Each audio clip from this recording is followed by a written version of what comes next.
Hola a todos y a todas, bienvenidos a mi canal de biografías con historia. Hoy vamos a conocer a un gran militar y estratega que tuvo como mayor ambición expandir el poder y territorio francés por toda Europa como mínimo. Amado y odiado, admirado y temido a partes iguales, Napoleón Bonaparte es sin lugar a dudas uno de los personajes más relevantes y emblemáticos de la historia. Su genio militar, su carisma y sus reformas políticas y legales siguen siendo objeto de estudio. Napoleón nació el 15 de agosto de 1769 en Ajaccio, la capital de la actual Córcega, en el seno de una familia noble, aunque no adinerada. Fue el cuarto de los 13 hijos que tuvieron el matrimonio formado por María Letizia Ramolino y Carlo Bonaparte. De todos ellos solo sobrevivieron 8: José, Lucián, Luis, Napoleón, Jerónimo, Elisa, Paulina y Carolina. Todos ellos, gracias a los logros y los triunfos de su hermano, llegaron a acumular riquezas y a conseguir una elevada posición social. La matriarca de la familia fue una figura muy influyente en la vida de sus hijos y muy en especial en la de Napoleón, quien estaba muy unido a ella. Era una mujer fuerte e inteligente que los apoyó a todos en todo momento. En cuanto al padre, este fue un abogado que luchó por la independencia de Córcega al lado de los nacionalistas liderados por Pasqualo Paoli. Durante este proceso, el bando nacionalista de Córcega fue derrotado por los franceses en la batalla de Ponte Novo en 1769, justo el año en que nació Napoleón. Tras esta derrota, aquellos que se alzaron contra los franceses fueron perseguidos, lo que obligó a la familia Bonaparte a huir y a malvivir durante un tiempo.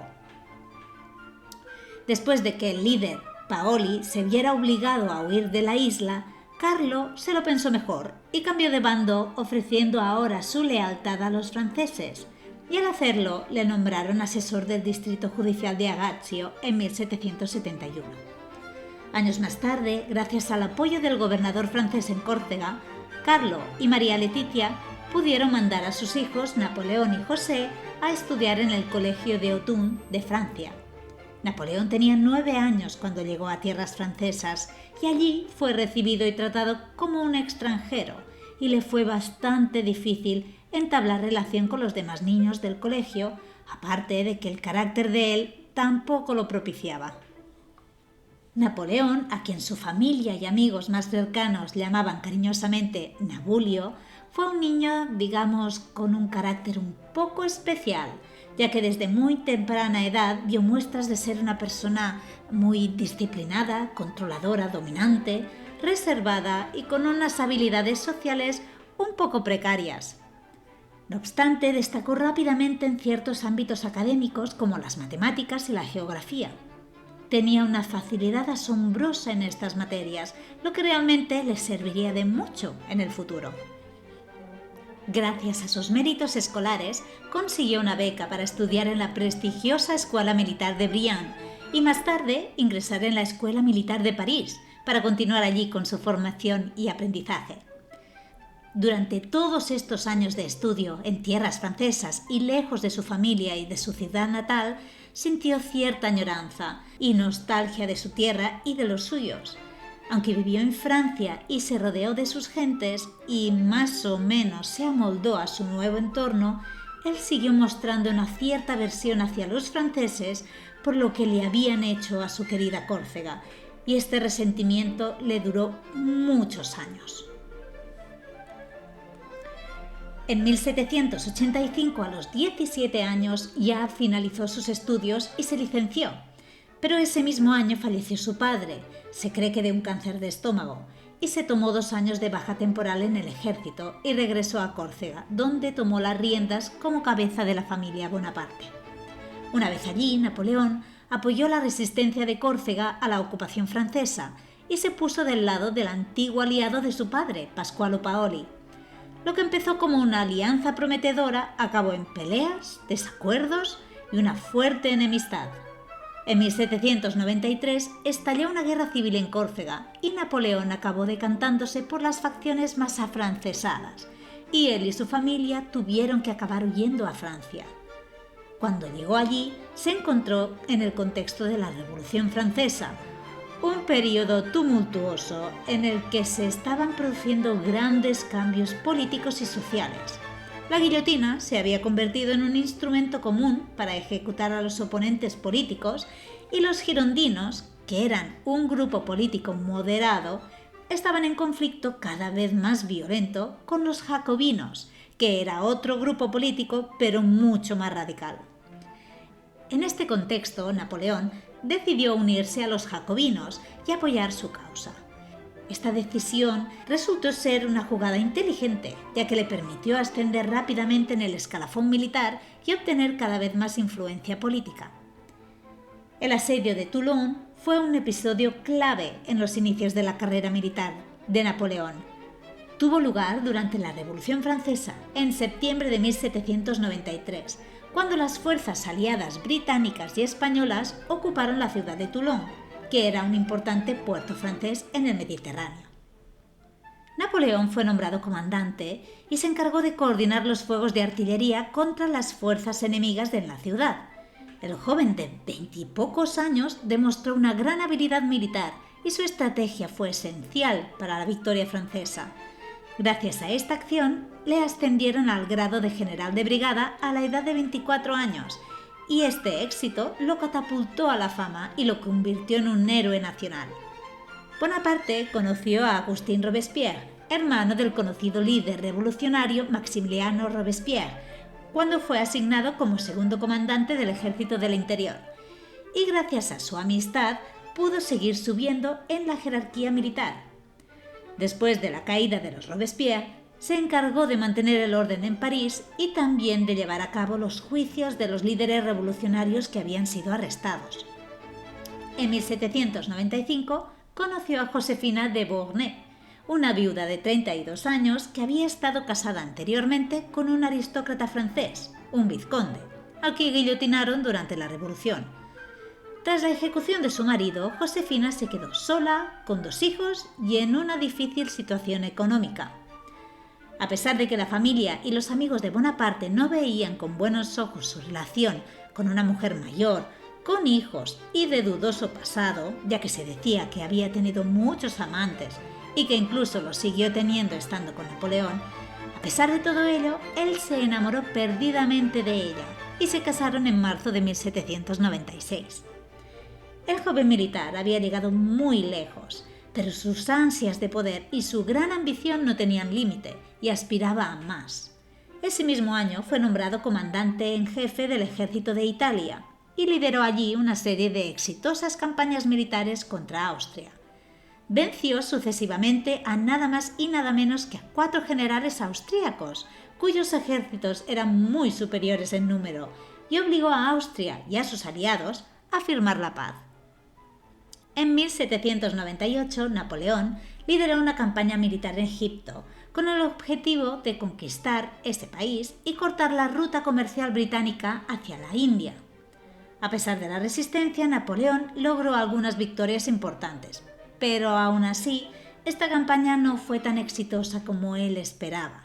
Su flota fue destruida por el almirante británico Horatio Nelson tras ser derrotado en la batalla del Nilo. Tras este amargo fracaso y con la imagen un tanto dañada, Bonaparte regresó a París.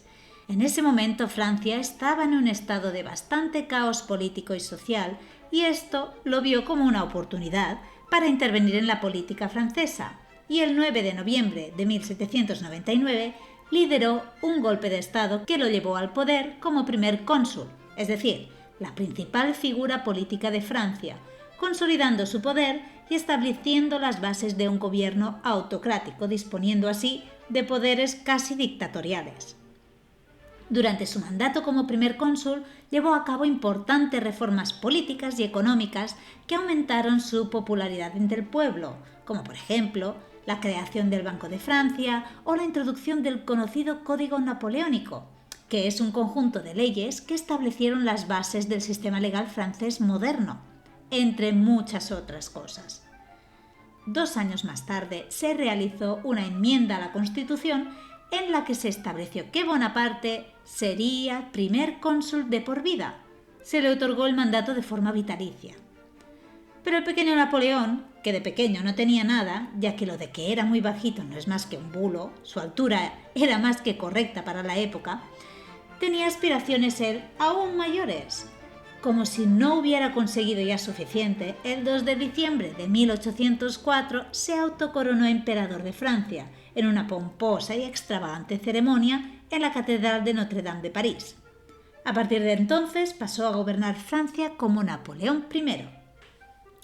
Desde ese momento decidió crear su propia corte, al igual que repartió títulos nobiliarios por doquier entre sus partidarios y familiares, y trató de colocar a todos sus hermanos como reyes de diferentes países. Durante el reinado de Bonaparte, aproximadamente entre 1803 y 1815 tuvieron lugar las conocidas guerras napoleónicas, llevadas a cabo con la intención de dominar el continente europeo. En ellas se vieron involucradas la mayoría de las potencias europeas y tuvieron un profundo impacto en Europa.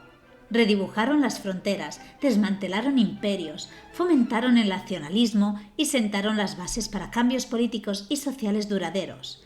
Además de que las innovadoras tácticas militares de Napoleón y sus conquistas territoriales dejaron un legado importantísimo en la historia militar. Por nombrar alguna de las principales batallas, podemos mencionar la campaña de Austerlitz en 1805, donde se enfrentó a una coalición de fuerzas austríacas y rusas. La victoria de los franceses fue abrumadora y es considerada como una de sus mejores batallas. A finales de 1809, el matrimonio entre Napoleón y Josefina llegó a su fin. A pesar de su amor y apego mutuo, la pareja enfrentó varios desafíos y obstáculos que finalmente llevaron a su separación.